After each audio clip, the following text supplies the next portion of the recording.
जय सच्चिदानंद सद्गुरु श्री साईनाथ जी महाराज की जय। आज हम साईं चरित्र के प्रथम अध्याय का अध्ययन करेंगे, तो सभी अपना ध्यान इस ओर दें और पूर्ण रूप से सुनें। जय सच्चिदानंद श्री सद्गुरु श्री साईनाथ जी। श्री साईं चरित्र अध्याय 1। अध्याय 1, जिसमें वंदना, गेहूं पीसने वाला एक अद्भुत संत और गेहूं पीसने की कथा और उसका तात्पर्य हेमाडपंत जी द्वारा बताया गया है। पुरातन पद्धति के अनुसार हेमाडपंत जी श्री साईं चरित्र का आरंभ वंदना द्वारा करते हैं। प्रथम वंदन वो श्री गणेश जी को करते हैं, जो कि कार्य को निर्विघ्न समाप्त कर उनको यशस्वी बनाते हैं और कहते हैं कि श्री सद्गुरु श्री साईनाथ ही गणपति हैं। फिर भगवती माँ सरस्वती को, जिन्होंने काव्य रचने की प्रेरणा दी, और उसके साथ ही भगवती श्री सद्गुरु श्री साईनाथ से अलग नहीं है, वो स्वयं ही अपने जीवन का व्याख्यान कर रहे हैं। फिर जगत के ब्रह्मा, विष्णु और महेश से प्रार्थना करते हैं कि वे ही संहार करता हैं, वे ही सच्चिदानंद साईं हैं, वे ही गुरु बनकर उनको भवसागर से पार उतारने के लिए इस दुनिया में आए। फिर अपने कुल देवता की पूजा करते हैं।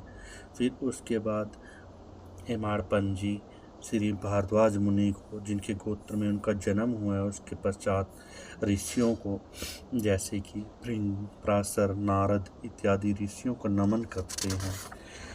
फिर उन्होंने अपने पिता महासद्दा शिव और रघुनाथ और माता को, जो बचपन में ही गत हो गई थी, और अपनी चाची को, जिन्होंने उनका भरण पोषण और पालन पोषण, और भ्राता को नमन किया। फिर अपने भ्राता को नमन किया। फिर पाठकों को वो नमन करते हैं, जिनसे वे प्रार्थना करते हैं कि वे एकाग्रचित्त होकर पूरे ध्यान से कथा का श्रवण करें। अंत में वे श्री सच्चिदानंद सद्गुरु श्री साईनाथ जी महाराज का, जो कि दया की साक्षात मूर्ति हैं और हम उनके आश्रय दाता हैं, जो स्वयं ब्रह्म हैं, और हम उन सच्चिदानंद जी को प्रणाम करते हैं।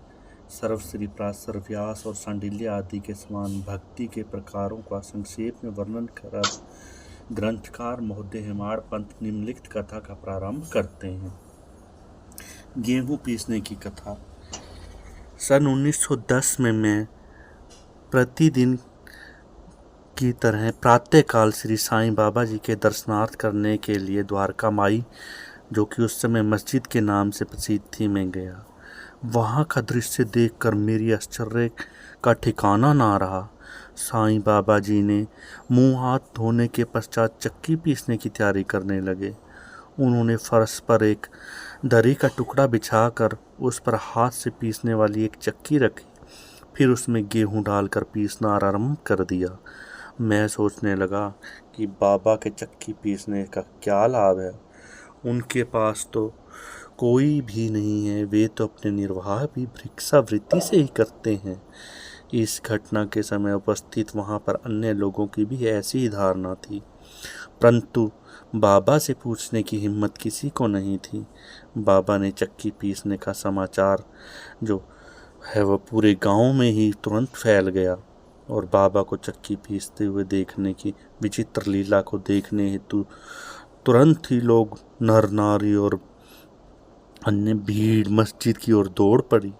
उनमें से 4 निडर स्त्रियां भीड़ से निकलती हुई आगे आई और बाबा को बलपूर्वक वहां से हटाकर चक्की का खूंटा छीनकर उनकी लीलाओं का गायन करते हुए उन्होंने गेहूं को पीसना आरंभ कर दिया। बाबा पहले तो बहुत क्रोधित हुए, फिर उनका भक्ति भाव देखकर वे शांत होकर मुस्कुराने लगे।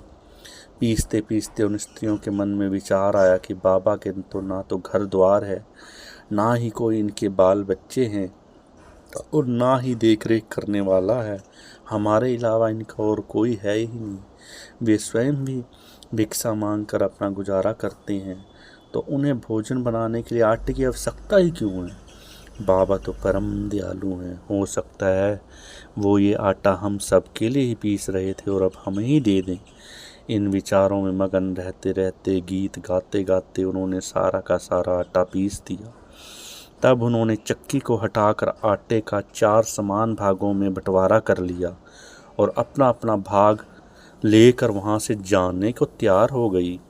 अभी तक शांत मुद्रा में बैठे हुए बाबा एकदम क्रोधित हो गए और उन्हें अपशब्द कहने लगे और फिर कहने लगे, स्त्रियों, तुम क्या पागल हो गई हो?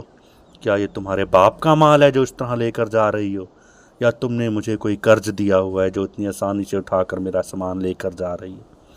चलो अच्छा, अब तुमने ये उठा ही लिया है तो एक काम करो, इस आटे को ले जाकर गांव की सीमा पर चारों ओर बिखेर आओ। मैंने शिरडी वासियों से प्रश्न किया कि जो कुछ बाबा ने अभी किया है उसका मतलब क्या है। उन्होंने मुझे बताया कि गांव में हैजा का जोर चारों ओर प्रकोप है और हैजा चारों ओर फैला हुआ है। उसके निर्वाणार्थ उपचार बाबा ने यह किया है। अभी जो आपने पीसते हुए देखा था वह बल्कि गेहूं नहीं वरना हैजा था जो बाबा ने पीस कर हैजा की बीमारी को ख़त्म कर दिया है। इस घटना के पश्चात सचमुच में ही हैजा शिरडी से दूर हो गया और शिरडी के लोग खुश हो गए और सुखी हो गए। यह जानकर मेरी खुशी का कोई ठिकाना ही ना रहा। मेरा कौतूहल जागृत हो गया। मैं स्वयं से प्रश्न करने लगा कि आटे और हैजा रोग का क्या संबंध हो सकता है। इसका सूत्र कैसे ज्ञात करें कि बाबा ने ये कैसे किया। घटना बुद्धि गम्य सी प्रतीत नहीं होती, कुछ समझ से परे की बात है। अपने दिल की संतुष्टि के लिए इस मधुर लीला का मुझे 4 शब्दों में महत्व अवश्य प्रकट करना चाहिए। लीला पर चिंतन करते हुए मेरा हृदय प्रफुल्लित हो उठा और इस प्रकार बाबा का जीवन चरित्र लिखने की प्रेरणा मेरे मन में जागृत हुई। सब लोगों को यह विदित है कि ये कार्य बाबा की कृपा और उनके शुभ आशीर्वाद से ही सफलतापूर्वक संपन्न हुआ है। अब हम सोच सकते हैं कि आटा पीसने का तात्पर्य क्या है। शिरडी में जो लोग थे उन्होंने इस आटा पीसने की घटना का जो अर्थ लगाया वह तो प्राय ठीक ही है कि उन्होंने उनके अनुसार भी हैजा पीसने के लिए बाबा ने गेहूं पीसी है, परंतु उसके अतिरिक्त मेरे विचार से कोई अन्य अर्थ भी है। बाबा शिरडी में 60 वर्षों तक रहे और इतने लंबे समय में उन्होंने आटा पीसने का कार्य प्रतिदिन ही किया। पीसने का अभिप्राय गेहूं से नहीं वरना भक्तों के पाप, दुर्भाग्य, मानसिक, शारीरिक और उनकी कामों में रुकावटों से था। अनेक भगत जो उनके पास अपनी प्रार्थनाएं लेकर आते थे, बाबा उनके दुर्भाग्य, उनके बुरे कर्मों के फलों को इसी प्रकार पीसते थे। उनकी चक्की के 2 पार्टों में ऊपर का पार्ट भक्ति का और नीचे का कर्म का था। चक्की की मुठिया जिस प्रकार पकड़कर वे पीसते थे वह अज्ञान था। बाबा का दृढ़ विश्वास था कि मनुष्य के हृदय से प्रवृत्तियाँ, आसक्ति, घृणा, अहंकार और बुरे विचार जब तक नष्ट नहीं हो जाते, जिनका नष्ट होना भी बहुत बहुत मुश्किल है, तब तक ज्ञान तथा आत्मानुभव का संभव ही नहीं है कि उन्हें आत्मानुभूति हो जाए। इसलिए बाबा ये चक्की पीसते थे।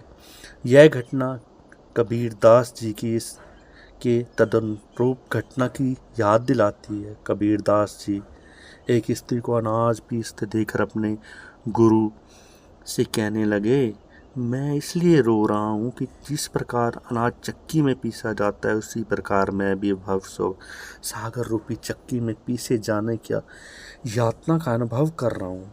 तब उनके गुरु ने उत्तर दिया, घबराओ नहीं, चक्की के केंद्र में जो ज्ञान रूपी दंड है, अर्थात जो सद्गुरु श्री साईनाथ जी के चरण हैं, उन्हीं को दृढ़ता से पकड़ लो।